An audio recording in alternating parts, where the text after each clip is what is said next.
Hello dear students, 18 फरवरी को हो रहा है आपका हिंदी का बोर्ड एग्ज़ाम। अभी तक आपकी कोई प्रिपरेशन नहीं है, कोई बात नहीं। इस वीडियो में मैं सब कुछ क्लियर करने वाली हूँ। सो मेरी इस वीडियो के साथ आप अंत तक बने रहिए। सो बेसिकली हमारा एग्ज़ाम जस्ट होने ही वाला है, बस कुछ ही दिनों का टाइम है और हमारे पास ज़्यादा टाइम भी नहीं है और हमारी प्रिपरेशन भी नहीं है। मैं आपको कुछ ट्रिक्स, कुछ फॉर्मूले बताने वाली हूँ जिनसे आप जो है ना वो अच्छे नंबर से स्कोर कर सकते हैं। सो क्या करना है कि बहुत सारे क्वेश्चन जो हैं वो रिपीट होते हैं, हर साल रिपीट होते हैं। अभी हमको पास करने के लिए इसलिए उन पे सबसे ज़्यादा फोकस करना है। इस वीडियो में मैं उन सारे जो क्वेश्चन रिपीट होते हैं, वो सारे चैप्टर्स जो भी रिपीट होते हैं ना, मैं वो सब आपको बताने वाली हूँ। सो फर्स्ट थिंग क्या है कि खुद को आप प्रेजेंटेबल बनाइए, क्योंकि जितनी कोशिश आप करते हैं खुद एग्ज़ाम में पास करने के लिए, उतना ही एग्ज़ामिनर जो है ना वो भी आपको पास करना चाहता है। इसलिए वो भी जो है ना वो भी सारी अपने एफर्ट्स डाल देता है आपको पास करने के लिए। इसलिए आपको ना एक भी क्वेश्चन को जो है वो स्किप नहीं करना है, आपको सारे क्वेश्चन को अटेम्प्ट करना है। जो ना भी है आपको वो भी अटेम्प्ट करना है। जो समझ में नहीं आ रहा ना, आप उसको बना के लिखिए, लेकिन आपको कर के आना है। आखिर आपने 1 साल पढ़ा है, कुछ ना कुछ तो आपको ज़रूर ही आता होगा उसके बारे में। बहुत ज़्यादा नहीं आता ना, खुद के हिसाब से जैसे भी आपको समझ में आया वो सब कुछ करके आना है। सो स्टार्ट करने जा रहे हैं जो कि बहुत ज़्यादा इम्पॉर्टेंट है, जैसे कि गद्यांश। गद्यांश में क्या है, राष्ट्र का स्वरूप, अशोक के फूल, भाषा और आधुनिक। ये चैप्टर ना बहुत ज़्यादा इंपॉर्टेंट है, मतलब कि बहुत ज़्यादा रिपीट हुए हैं। सो डेफिनेटली ये आ ही सकते हैं।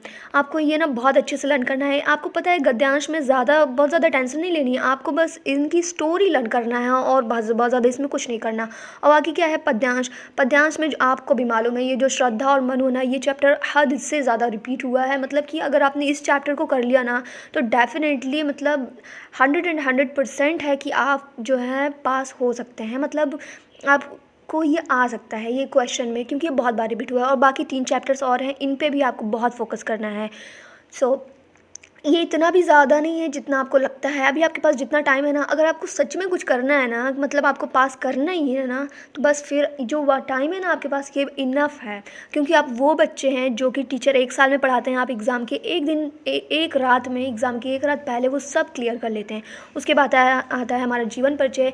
जीवन परिचय में बहुत सारे हैं। सो कुछ जीवन परिचय हैं जो कि बहुत ज़्यादा रिपीट हुए हैं और ये आ भी सकते हैं, बहुत ज़्यादा इसकी चांसेस हैं। सो ये मैं आपको रिकमेंड कर रही हूँ कन्हैयालाल मिश्र प्रभाकर, डॉक्टर हजारी प्रसाद द्विवेदी और प्रोजी सुंदर रेड्डी।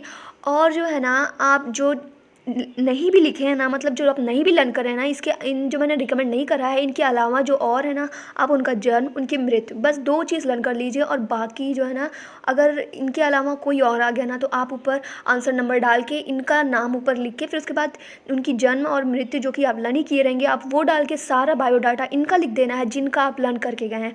और रचना तो आपको ज़रूर लर्न करना है, क्योंकि वो 2 मार्क्स का आता है और वो आता ही है।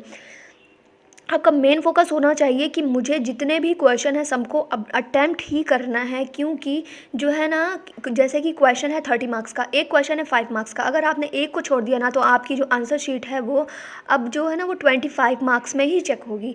इसलिए आपको इस बात को बहुत ज़्यादा ध्यान करना है और अपनी राइटिंग को मस्ट बिल्कुल क्लीन रखनी है। कोई उसमें काट पीट या फिर वाइटनर का तो ज़रा भी नहीं यूज़ करना। दूसरा है सारांश। सारांश तो पंचलाइट और बहादुर, 2 ही चैप्टर्स कि मतलब मोस्टली क्या होता है कि पंचलाइट तो हर साल आना ही आना है। सो आपको पंचलाइट पे बहुत ज़्यादा फोकस करना है, बिल्कुल डीपली लर्न करके जाना है।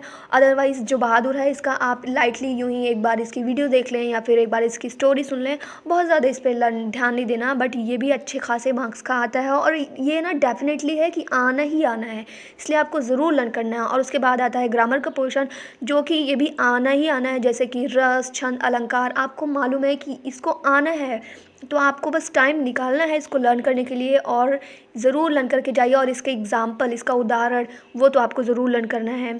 और बहुत ज़्यादा कुछ नहीं है, बस इसको बहुत ज़्यादा वक्त नहीं लगता लर्न करने में, बस आपको सीरियल वाइज में एक वे में इसको बना के लर्न करना है, आपको ज़रूर लर्न हो जाएगा।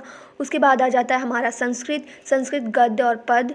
संस्कृत गद्यांश में जो 2 चैप्टर मैं आपको रिकमेंड कर रही हूँ, ये बहुत ज़्यादा इम्पोर्टेंट है। मतलब ये कई बार रिपीट हुआ है और इसके कई ज़्यादा चांसेस हैं आने के। आपको ना इसको ज़रूर पढ़ के जाना है, और पता है आप एक बार इसको पढ़ लेंगे ना तो आपको संस्कृत जो है ना वो ऑलरेडी समझ में आने लगती है। संस्कृत वैसे बहुत ज़्यादा टफ लगती है, बट आप इसको जब पढ़ेंगे ना तो आपको बिल्कुल भी टफ नहीं लगेगी। इनफैक्ट आप इसकी रीडिंग करेंगे ना तो ये आपको ऑलरेडी समझ में आने लगेगी। और जो श्लोक है, श्लोक में बच्चे उनको बहुत प्रॉब्लम होती है कि हम कौन से चैप्टर का लर्न करें। सो ये जो चैप्टर है ना, सुभाषित रत्नानी, इसमें से हर साल ज़रूर फंसता है, मतलब आना ही आना है, तो आपको इसको ज़रूर पढ़ना है। उसके बाद पत्र लेखन। पत्र लेखन जो है ना वो भी अच्छे खासे मार्क्स का आता है, आपको मालूम ही है, और ज़रूर आना है। बहुत सारे पत्र लेखन है, आप क्या क्या लर्न करेंगे, इसलिए मैं आपको जो बहुत ज़्यादा इंपॉर्टेंट है वो रिकमेंड कर रही हूँ। और ये जो है ना ऋण प्राप्ति, ये ऋण प्राप्ति जो है ना ये कई फॉर्म में आता है। इसमें है कि बैंक के प्रबंधक को करना है, लिखना है। कई बार आता है स्कूल के प्रिंसिपल को लिखना है, और कई बार आता है पढ़ाई लिखाई मुझे पढ़ने के लिए ऋण प्राप्ति करना है, और कई बार आता है कोई व्यवसाय के लिए, तो आपको ये ज़रूर पढ़ना है। और निबंध, निबंध जो मैं रिकमेंड कर रही हूँ ना, 4 हैं, जो राष्ट्रीय शिक्षा नीति 2020 गुण दोष इनका, ये तो मतलब हर बार आता ही है, आपको इसको ज़रूर पढ़ना है। और पर्यावरण प्रदूषण तो आप 10th से पढ़ते आ रहे हैं, इसमें तो मुझे नहीं लगता आपको कोई प्रॉब्लम होगी। और ये जो मोबाइल फ़ोन है, इसका वरदान और अभिशाप, तो इसमें तो आपसे ज़्यादा अच्छा तो कोई लिख ही नहीं सकता मोबाइल के बारे में। अगर मोबाइल ना आई ना, इसके बजाय अगर विज्ञान पे आ गया ना, तो ये भी आप उसी के हिसाब से बना के लिख सकते हैं। सो मेरी ये वीडियोस आई होप कि आप सबके लिए हेल्पफुल रही हो। आपको चाहे जो करना है, बस कुछ छोड़ना नहीं है, सबको सीरियल वाइज लिखना है। आप बस स्पेस छोड़ दीजिए उसके लिए, आपको बस करके आना है, सब करके आना है, और ख़ुद पे भरोसा